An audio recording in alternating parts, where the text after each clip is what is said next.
A dim underground chamber. Rain hammering the stone ceiling above. Water drips from rusted pipes. A young woman with braided hair is shoved inside by two men in black suits. The heavy door slams shut behind her. The room smells like wet concrete and old blood. Lira stumbles forward, her breathing sharp and panicked. Her eyes adjust to the low light. And then she sees him. A man sits in the shadows, legs crossed, perfectly still. His face is carved from moonlight and cruelty. Kai Rutherford, voice low, cold as winter. Do you know why you're here?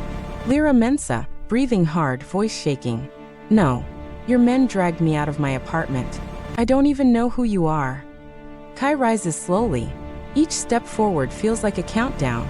Shadows carve his face into something beautiful and terrible. Kai, you signed a contract at my office yesterday. Lira, that was a loan extension. I was trying to help my father. Kai cuts her off with a raised hand. No. He holds up a black document stamped with a silver crest. The paper gleams like a death warrant. Kai, you signed the Rutherford Syndicate Marriage Pact.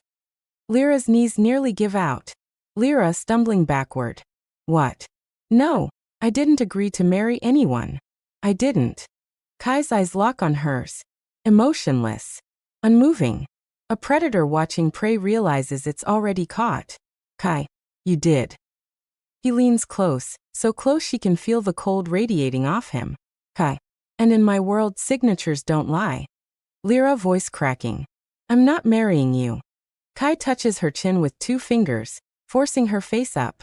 His grip is gentle but absolute. Kai. You already have.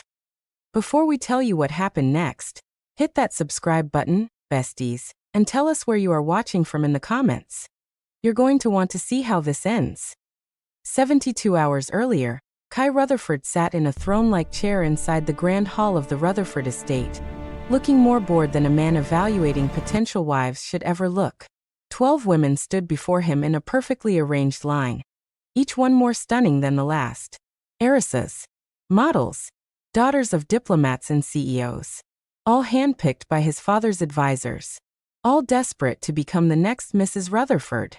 Kai's dark eyes swept over them with the clinical detachment of someone inspecting livestock.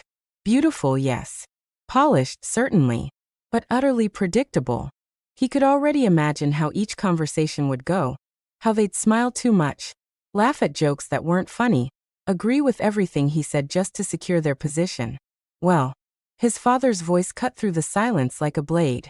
Lord Adrian Rutherford stood by the window, arms crossed, his silver hair gleaming in the afternoon light. Surely one of them meets your impossibly high standards. Kai leaned back, fingers drumming on the armrest. They're all the same. They're from the finest families in Asia. They're breakable.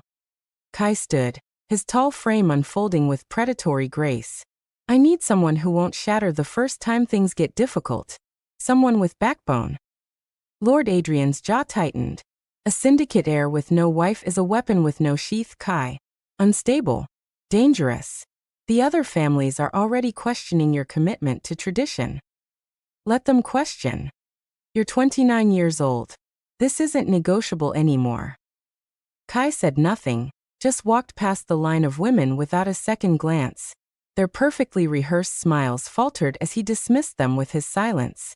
In his world, indifference was more brutal than any insult. He retreated to his private office, a minimalist space dominated by wall-to-wall monitors displaying security feeds from properties across the city. The Rutherford Syndicate controlled half of Astoria City's infrastructure, from shipping ports to universities to hospitals. Kai's eyes could reach anywhere.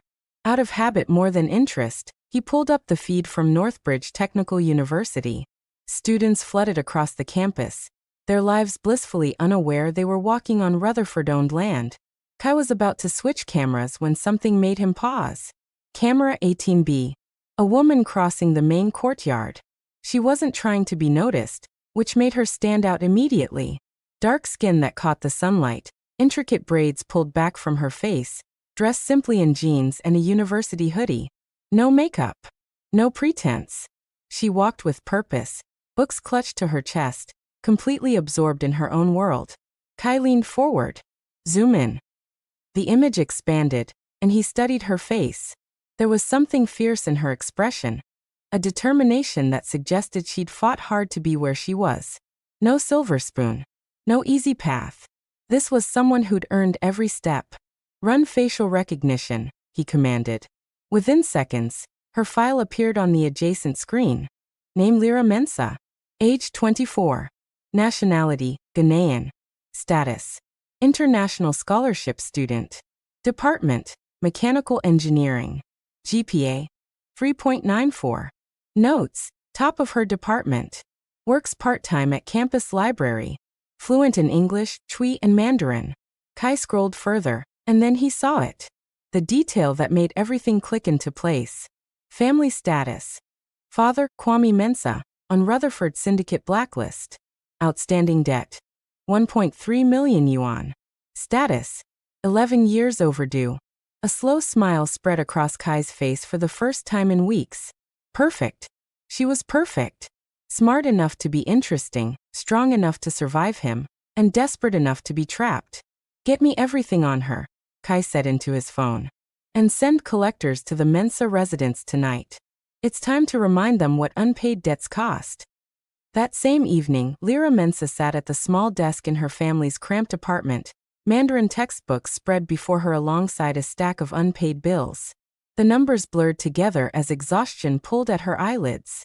She'd been up since 5 that morning, attending classes, working her library shift, then tutoring 2 underclassmen in calculus for extra cash. It still wasn't enough. The bills kept coming, each one stamped with increasingly threatening red notices.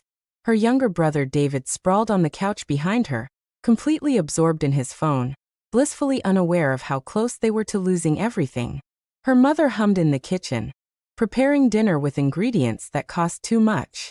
Her father sat in his chair by the window, staring out at nothing, the weight of his mistakes crushing him a little more each day.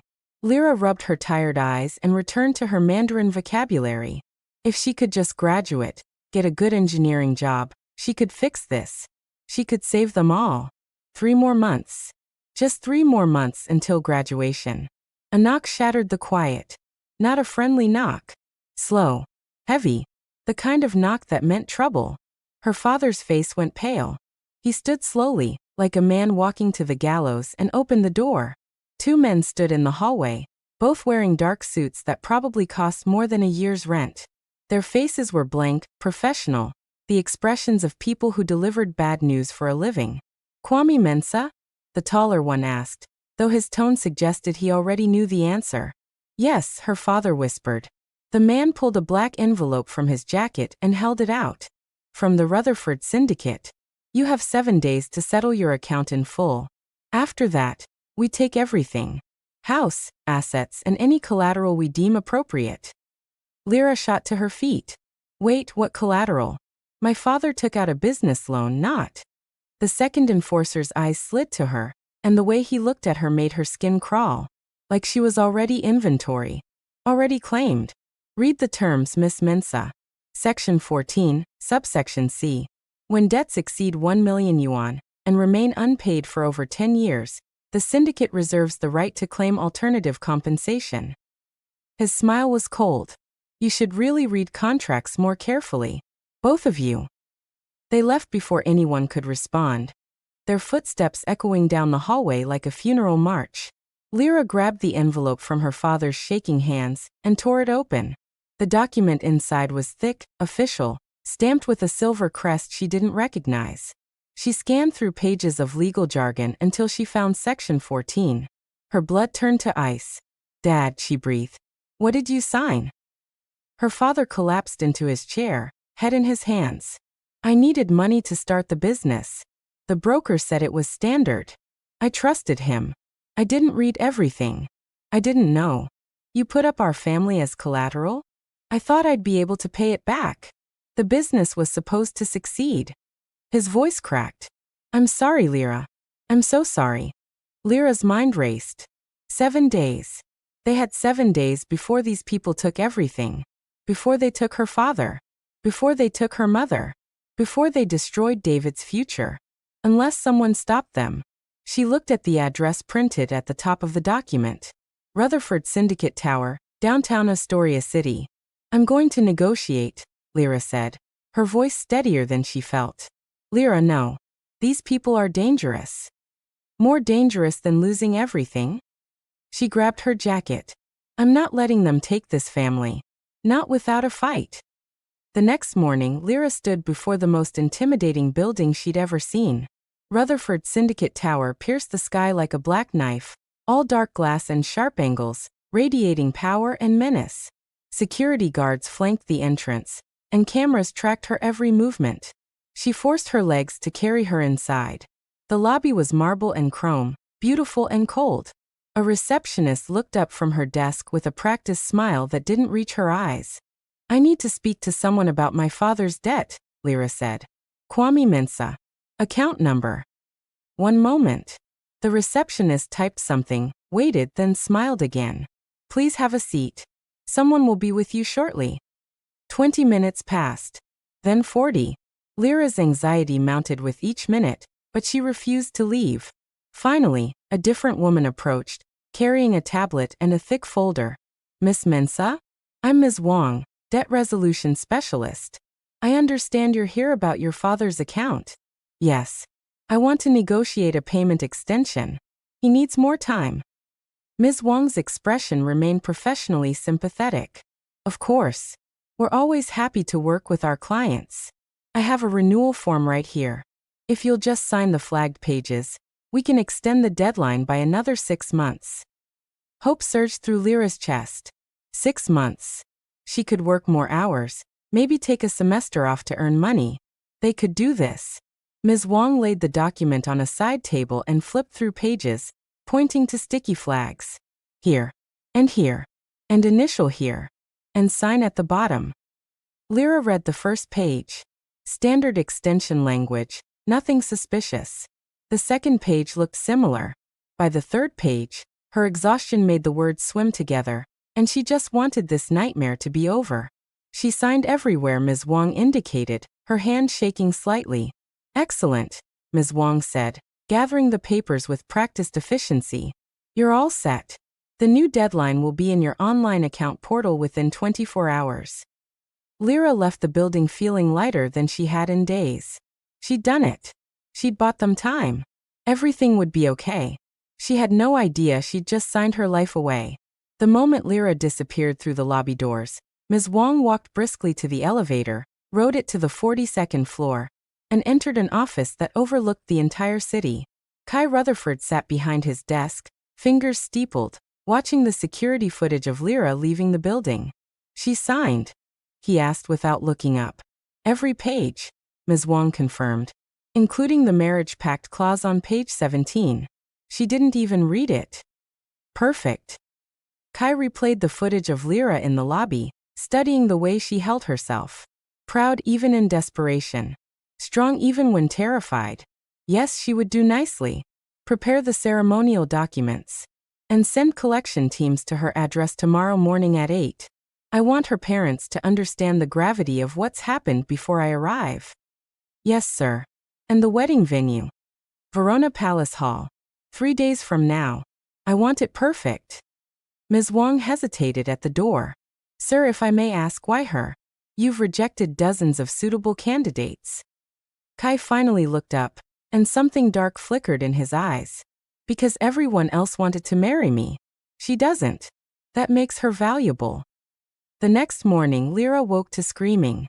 She bolted upright in bed, heart hammering, and stumbled into the living room to find her mother crying, her father white-faced, and David pressed against the wall in fear. Outside their apartment door stood 3 black cars, and at least a dozen men in dark suits. And in the center of them all stood a man who made Lira's breath catch for entirely wrong reasons. Tall, easily 6'2", with a build that suggested controlled violence. Dark hair styled perfectly back from a face that belonged on magazine covers, all sharp cheekbones and full lips. But his eyes ruined the angelic aesthetic. They were cold, calculating, completely devoid of warmth. This was a predator in human skin. That's Kai Rutherford, her father whispered, his voice breaking on the name. The heir. The enforcer. The man who ran the syndicate's operations with ruthless efficiency. Lira had heard stories about him. whispered warnings about what happened to people who crossed him. And he was walking directly toward their door. Her father opened it before Kai could knock, some instinct telling him that resistance would only make things worse. Kai stepped inside without invitation, his presence immediately dominating the small space. His men remained outside, a silent wall of threat. Kai's eyes found Lira immediately, sweeping over her with the same clinical assessment she'd seen on the security footage she didn't know existed. She wore pajama pants and an oversized shirt, no makeup, braids messy from sleep. She looked nothing like the polished women who threw themselves at him. She looked real. Lira Mensah, Kai said, her name rolling off his tongue like he'd said it 1,000 times. We need to talk. About what? Lira demanded, though her voice shook. I signed the extension yesterday. We have 6 more months. Kai reached into his jacket and pulled out a document. The same document she'd signed. But this time he flipped to page 17 and held it up. The words seemed to leap off the page and wrap around her throat. Section 17. Marriage Pact Clause. In the event that debt exceeds 1.2 million yuan, and the debtor's family includes eligible unmarried individuals, the Rutherford Syndicate reserves the right to claim said individual in marriage to a syndicate member of appropriate rank, thereby absorbing the debt as a marital asset and clearing all financial obligations. Lira's vision blurred. No, I didn't sign that. I signed an extension. You signed this, Kai corrected, his voice maddeningly calm. Page 17 right here. Your signature. Your initials. Witnessed and notarized. I didn't read that page. Not my problem. Kai tucked the document away. Congratulations, Lira. As of yesterday at 10:47 a.m., you became my legal fiancé. The wedding is scheduled for 3 days from now. The room spun. Lira grabbed the back of a chair to keep from falling. You can't do this. This isn't legal. You can't own a person. I don't own you, Kai said, stepping closer. Close enough that she could smell his expensive cologne, see the flecks of gold in his dark eyes. I married you. According to syndicate law that supersedes civil code in territories we control. And Eastbridge District is one of those territories. Everything was done properly. Everything is legal. I'll fight this. I'll go to the police, the courts. The police chief signed as a witness. The judge who'll handle any appeal is on my payroll. The mayor attended the engagement filing. Kai's expression didn't change. You have no allies, Lira. No way out. You signed the contract. Now you honor it. Her mother sobbed. Her father looked like he might collapse. David watched with wide, terrified eyes. Lira's mind raced through impossible scenarios. Run. They'd find her. Fight. She'd lose. Refuse? And then what happens to her family? My family's debt, she said, grasping for any leverage. If I do this, it's cleared completely? The moment you say I do, your father's debt becomes mine. He'll owe nothing. And they're safe? No retaliation, no threats, no. They're untouchable, Kai interrupted. You have my word, which is worth more than any contract in this city. Lira looked at her parents, at David's frightened face, and felt the trap snap shut around her. When, she whispered. Now. Pack what matters. You have 20 minutes. Now. I need time to. 20 minutes, Lira. Kai's tone left no room for negotiation. Or I send my men to collect you by force, and trust me, you don't want that. He left, returning to his position outside with his soldiers. The door remained open, a clear message. The countdown had started. Lira's mother grabbed her arms. Baby, no. We'll find another way. There is no other way, Mom. Lira's voice came out surprisingly steady. If I don't do this, we lose everything. David loses his future. You and Dad lose the house. They'll destroy us. He'll destroy you, her father said, guilt eating him alive. God, Lira, I'm so sorry. This is my fault. All of it. It's done. Lira pulled away gently and walked to her room. Her hands shook as she grabbed a backpack and started throwing in clothes. Her engineering textbooks sat on the desk, notes for her final project scattered across the surface. She'd been 3 months from graduating. 3 months from freedom. Now graduation might never come. She packed mechanically, her mind refusing to fully process what was happening. This couldn't be real. Things like this didn't happen in the modern world. People didn't get sold into marriage to pay debts. But they did. In Kai Rutherford's world, they absolutely did. A knock. One of Kai's men stood in her doorway. "Time's up, Miss Mensah." Lira shouldered her backpack, hugged her family one last time, and walked out of her home not knowing when she'd return. The car ride to the Rutherford estate passed in silence. Kai sat across from her, working on his phone, completely unbothered by the life he'd just shattered. Lira stared out the window, watching her neighborhood disappear, replaced by increasingly wealthy districts until finally they entered an area that looked more like a military compound than a residential zone. The estate itself looked like a fortress. High walls, armed guards, technology everywhere. The main house was modern and cold, all glass and steel, beautiful in a sterile way. An older woman in a crisp suit waited at the entrance. "Miss Mensah, I'm Mrs. Chun, the estate manager. Welcome to Rutherford Manor." Welcome. As if she'd chosen to be here. Mrs. Chun led her through the house to a large bedroom suite. "This will be your room until the wedding. Afterward, you'll move to the master suite with Mr. Rutherford." The implications made Lira's stomach turn. "The wedding is in 3 days," Mrs. Chun continued. "A stylist will arrive tomorrow to begin preparations. Meals will be brought to your room unless Mr. Rutherford requests your presence elsewhere. Do you have any questions?" About 1,000, none of which Mrs. Chun could answer. "Where is he?" Lira asked. "Mr. Rutherford is attending to business. He'll see you when he's ready." Alone in the room, Lira sank onto the bed and tried to breathe through the panic clawing at her chest. This was happening. This was actually happening. In 3 days, she'd be married to a man she didn't know, didn't love, definitely feared. And there was absolutely nothing she could do to stop it. The next 2 days blurred together in a nightmare of wedding preparations. Stylists measured her, dressed her, painted her. Florists showed her arrangements she didn't care about. Caterers presented menus she couldn't taste. Everyone treated her like a bride, smiling and congratulating her, completely ignoring the terror in her eyes. Kai appeared occasionally, watching from doorways or corners, his presence a constant reminder of who controlled everything. He never spoke to her during these visits, just observed with that unreadable expression, like she was a project he was monitoring. On the morning of the wedding, Lira woke with a stone in her stomach. This was it. Her last day of freedom. The army of stylists arrived early, transforming her into someone she didn't recognize. The dress was breathtaking, delicate lace and silk that should have made her feel like a princess. Instead, she felt like a prisoner being prepared for execution. "You look absolutely stunning," the lead stylist said, tears in her eyes. "Mr. Rutherford is going to be speechless." Lira said nothing because what could she say? That this was all a lie? That she was being forced into this? They probably already knew and didn't care. A car took her to Verona Palace Hall. A restored historical building lit up like something from a fairy tale. But fairy tales were lies, and Lira had learned that lesson the hard way at Mrs. Chun led her to a small room adjacent to the ballroom. "Wait here. You'll be called soon." Alone again, Lira stared at her reflection. A stranger looked back, beautiful and empty. The door opened without warning. Kai stood there in a black tuxedo that fit him perfectly, looking like the devil dressed for a wedding.